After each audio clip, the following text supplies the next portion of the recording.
Good morning, everybody. I hope you're having a great day. I know that we didn't have any homework last time you were in class. You might have thought I was sick or something, and so you might be kind of nervous. So as we start this day, I want to try to review about the things that we were talking about. First of all, we were talking about a word called congruent or congruence. Okay, and my hope is that everybody in here remembers what in the world the word congruent means. And we said it was same size or measure. Okay, that every time we use the word congruent, we're talking about same size or measure. Now, numbers are equal to each other, but shapes and things can be congruent. They can be the same size. So as we look at this, I'm hoping that kind of rings a bell. And so then when we think about, well, right here I have a couple of congruent line segments. And we can tell they're congruent because they have this little dash here. Any line segment that has one dash, then any other line segment that has one dash, those two line segments are congruent. And so what does this mean? This means that these two line segments are congruent, okay? And that means that they're the same size. They are the same size, okay? And that's how simple this is.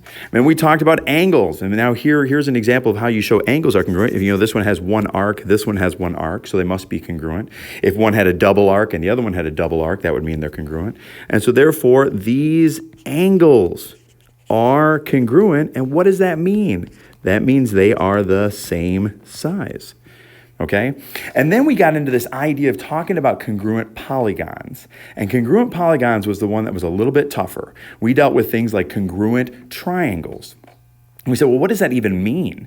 Because before, it made sense to think same size line segment. You go, well, how long is this one and how long is that one? Or same size angle. You could use a protractor and measure this one and measure that one. But to think about same size triangles, we really struggled with that. And so then we needed to remember three words. And I wonder if anybody remembers the three words.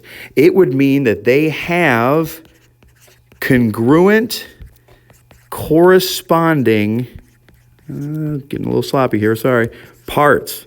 They have congruent corresponding parts. And that's what makes two triangles congruent. So if I say that triangle ABC is congruent to triangle DEF, then think about what that means. We talked about this.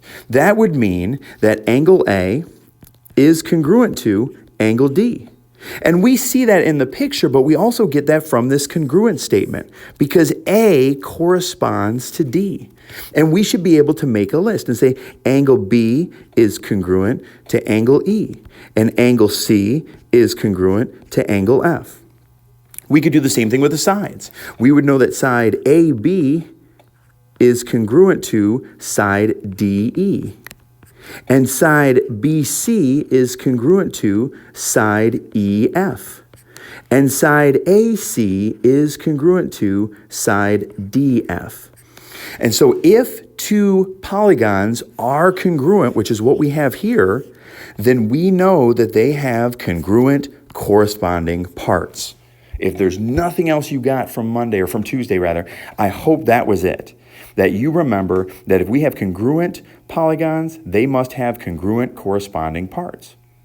Now, the thing that we maybe didn't put enough emphasis on is that this is a two-way street. That if we have congruent corresponding parts, then we have congruent polygons.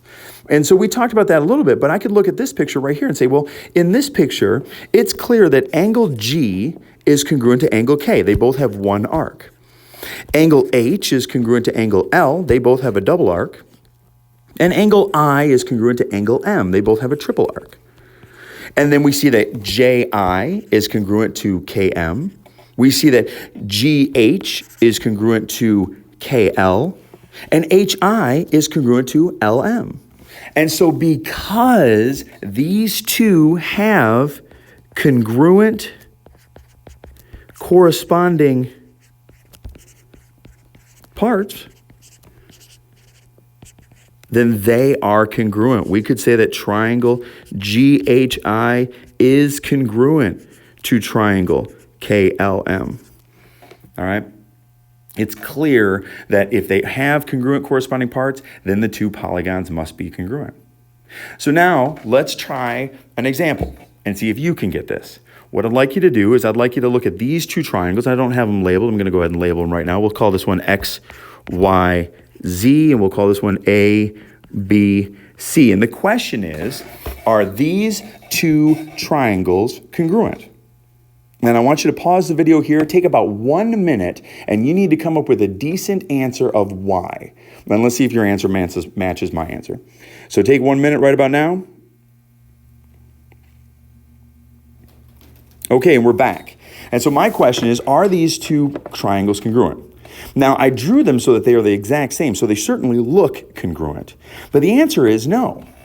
Now, they do have congruent angles, because clearly this angle is congruent to this angle, and this angle is congruent to this angle. And by the third angle theorem, this angle right here would have to be congruent to this angle right here. But we only have one set of sides, and that's not enough in this situation, okay? And so these two triangles, it's not that they're not congruent, it's just that we can't prove them to be congruent. And this is the kind of thing that we needed to be able to do. All right, what I'm going to have you do right now is I'm going to have you work through a brief worksheet that kind of reviews these ideas before we get into what we're doing today. You should only need about 10, maybe 12 minutes to work on it, and then we'll go through it step by step to make sure that you're still understanding things. All right? So hopefully this is a good reminder that congruent polygons have congruent corresponding parts, and if they don't have congruent corresponding parts, then they're not congruent polygons. But that's a two-way street. If they are congruent polygons, they got the congruent corresponding parts. If they got the congruent corresponding parts, then they're congruent polygons. All right, so we'll end this one right here. We'll pass out the brief worksheet, and we'll see how you guys do on that one.